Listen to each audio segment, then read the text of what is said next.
ఉంచుదను, వారి హృదయము మీద దాని వ్రాసెదను. హల్లెలూయా.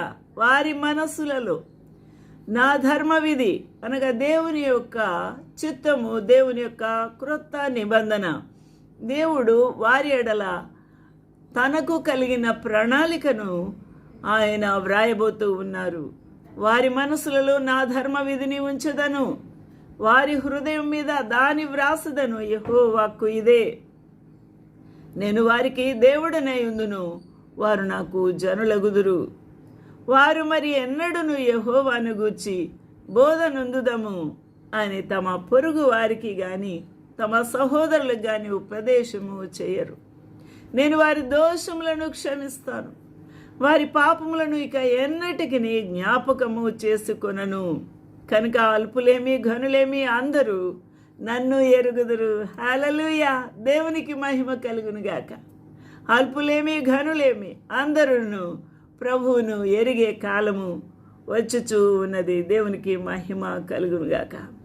అది నాన్న ఆ ప్రభువు ఎంత అద్భుతమైన తన సన్నిధిని వారి మధ్య ఉంచుతూ ఉన్నాడు. హల్లెలూయా.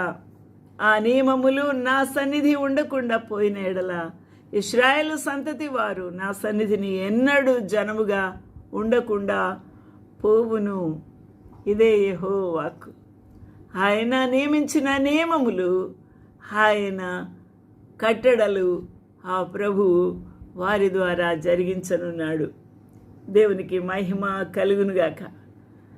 హల్లెలూయా. పగటి వెలుగుకై సూర్యుని, రాత్రి వెలుగుకై చంద్ర నక్షత్రములను నియమించు వాడును దాని తరంగములు ఘోషించున్నట్లు సముద్రమును రేపువాడును అగు యెహోవా మాట సెలవిచ్చుచూ ఉన్నాడు. సైన్యములకు అధిపతి అగు యెహోవా అని ఆయనకు పేరు. హల్లెలూయా. దేవునికి మహిమ కలుగునుగాక. తిరిగి ఆయన తన స్వాస్థ్యముగాను, తనకు నిత్య నిబంధనగాను, తనకు ప్రియమైన వారిగాను ఆ ప్రియమైన బిడ్డలను ఆయన స్థాపించనున్నాడు. ఆయన నాటబోతూ ఉన్నాడు.